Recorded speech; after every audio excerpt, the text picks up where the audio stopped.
今天的最后一个网就是放在我们以前经常捕到龙虾那个龙虾窝位置了。老粉丝应该都知道那个位置经常能捕到龙虾，而且数量也不少。就看今天这个位置能不能捕到多少只龙虾了。Hello， 大家，我是拿岛彪哥。终于又等到一天晴朗天气了，现在也已经是早上的10点多，准备吃过午餐之后再出海啊。因为今天还是比较晚的，潮水来的比较晚啊，所以我们就要这个时间点才能出发去捕鱼。今天也是要出外海吧，因为这个时间点进海也不可能。然后现在准备把装备收拾一下，就登到船上那边去了。最近的天气也都是只是晴朗一天而已，然后现在已经登到船上这边了，准备出发，直接前往外海那边放网。今天要去的位置相对会比较远一点啊，比以前去的那一些小岛都要远一些的。从这里开船过去大概也是要3个小时左右。最近的天气也是开始降温了，应该差不多可以开始放大网了。所以下一次出海就应该是准备开始放大网了。也要看一下这一次能不能捕到一些大货上来啊，看大货数量而定。总不能明明没有大货上来，还偏偏要去尝试着放大网嘛。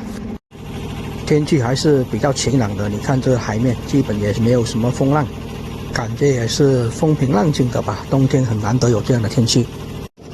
要去的位置也是要经过这一座小岛啊，要在这一些小岛还要往上面一些呢。开了3个小时多一点的时间啊，也是到达位置了，准备开始把网放下去。到达的时间也已经是中午的2点多了，相对这一个位置比较外面，所以感觉风比较大一些。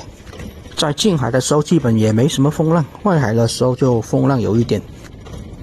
依然还是分成4个网放下去，而且这4个网也全都是小网，还没有开始放大网啊。这一趟回去的话，就要把一部分的小网运上去，然后再把另外一部分的大网给运下来，就准备开始放大网了。毕竟这天气开始降温了。每一个网放完之后都放一把很长的绳子啊，大概是要50多米啊，然后再系一个浮标给标记好就行了。今天的最后一个网就是放在我们以前经常捕到龙虾的那个龙虾窝位置了。老粉丝应该都知道那个位置经常能捕到龙虾，而且数量也不少。就看今天这个位置能不能捕到多少只龙虾了。这一边的海水还是比较蓝色的，看起来还是比较通透，而且这个位置海水比较深，要30-40米呢。随着最后一个网的浮标放下去，所有的网也就放完了。然后就准备把船先停泊下来，吃个晚餐，也是一样要等到天黑之后再过去拉网。先把船熄火了，然后就开始休息了。一样也是要把甲板给冲洗一下先。每一次的网放完，甲板上都是比较脏的，贝壳类的这一些什么东西都是残留在甲板上，把它们冲洗一下吧。然后也已经是3点多了，准备先做个晚餐吧。这边也准备先冲泡茶喝一下，把晚餐先弄好来放下去煮，然后这边先喝茶。毕竟天气越冷了，所以喝杯茶热身。晚餐也已经煮好了，有肉有菜的。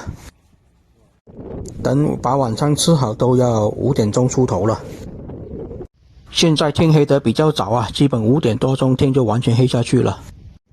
现在太阳也已经要下到海平面下去了。海里面的日落每次都是这么的漂亮。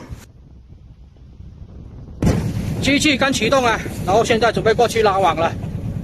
第一个网就放在船停泊的那个位置的附近啊，所以直接开过去就开始拉网了。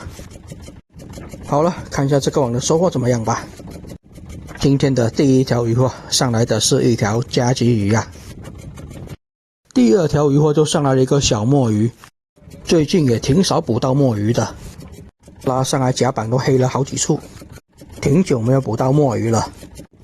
毕竟墨鱼的季节是在休渔季的前一段时间啊，所以季节还没到。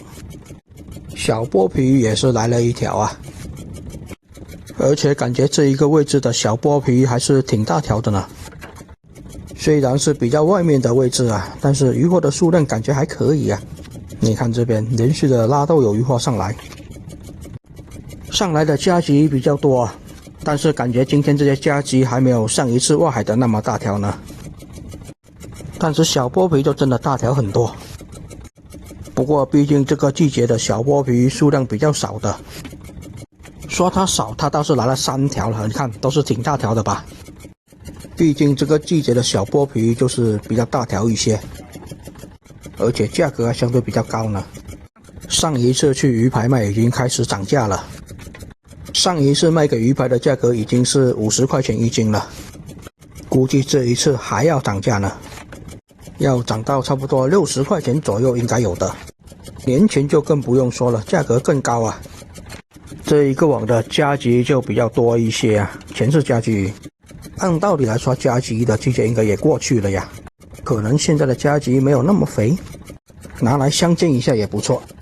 上一次卖鱼排的加级没有涨价，小条一些的就20几块钱，而大条一些的就30来块钱，都是20几到30块钱之间。观赏鱼就不要了。活点鱼来了一条啊，这条有个6、7两吧，但是感觉还是偏小条一些的。好像这边的渔获也不多呀，可能偏外面一些吧，没有在小岛的附近渔获那么好了。其实过来这边放网的时候就有想过这一点啊，毕竟现在的渔获小岛的旁边资源会好一些，偏外面一些虽然是渔获会大条一些，但是相对比较少，捕大货在外面就挺不错的。可惜现在大货的季节也还没有到。这边倒是上来了一条香头，应该也是要半斤到6两左右。最近香头的数量倒是挺多的，毕竟雕刻类的季节到了嘛，香头也是属于雕刻类，所以现在的香头是比较肥一些的。这个季节就吃雕刻类，清蒸一下就挺好吃。这一个网是全部4个网当中最少的一个网啊，也就1000米多一点而已。毕竟有好多片已经破掉的渔网已经是拉回去缝缝补补了，而且也没有放新网下来啊。毕竟也是要开始放大网了，所以就不拿小网下来了。其他的小网也是要拿回去一些，然后就准备拿大网下来。像这种网破了个大洞，就要拆回去缝缝补补了。缝补网也是要等明年再拿来用了。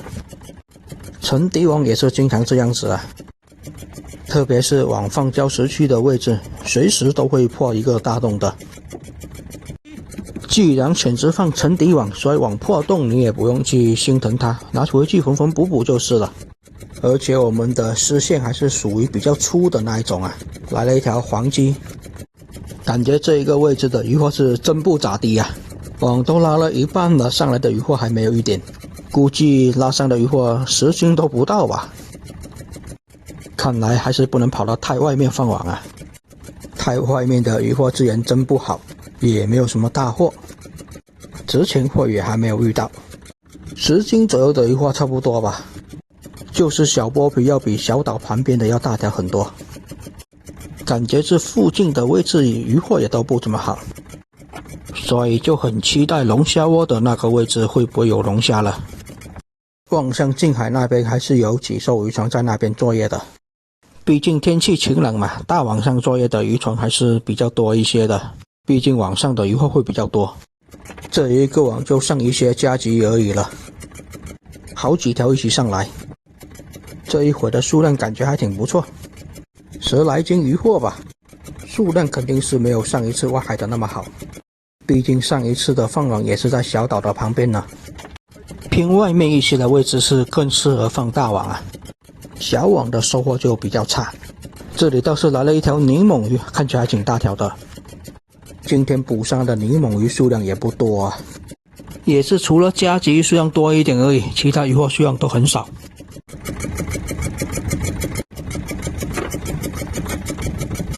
而且这边的海水比较深啊，所以网拉上来还是比较费劲一些的。虽然有起网机在啊，但是拉上来的拉力还是比较大，比小岛旁边还要麻烦一点。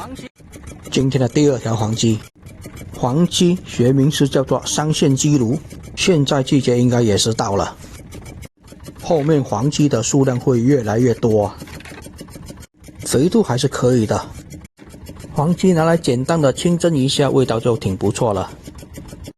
泥猛鱼啊，这一共的泥猛鱼也是上来了个2、3条吧，应该有。海鲤鱼也是来了一条，先把它们装起来，然后拿去冰箱那边保鲜，毕竟还有一半的网没有拉上来呢。跑得这么远，鱼货这么差，感觉就不怎么划算啊，还不如去小岛的旁边呢。可能这些位置不好啊，也有可能这些位置被放过网了。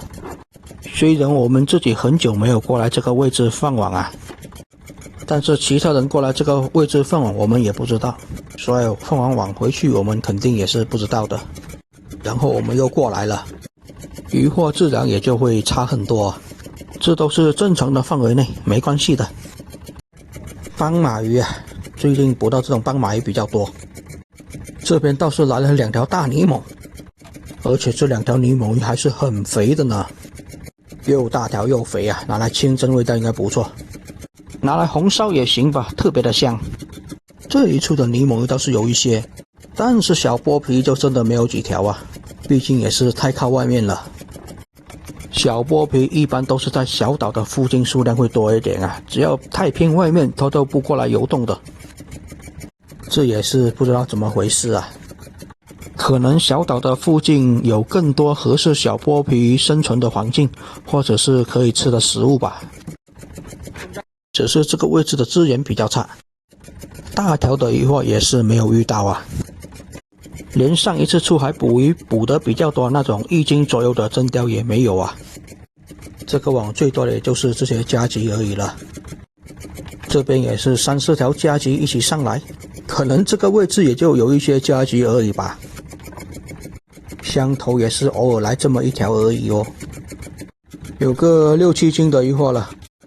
看来这一个网最多也就是20几斤的收获差不多了，最多差不多也就20斤出头吧。目前这样的效率还是比较低的，看来不能跑得太外面。像我们这一种的应该是在小岛附近比较合适，但是放大网了就要往外面一些，可以小网放小岛的附近啊，大网就放外面一些的位置。下一次出来开始放大网就要这样计算了，要不然鱼货实在太少了。好吧，然后这边这一筐也就拉完了，收获也是比较差。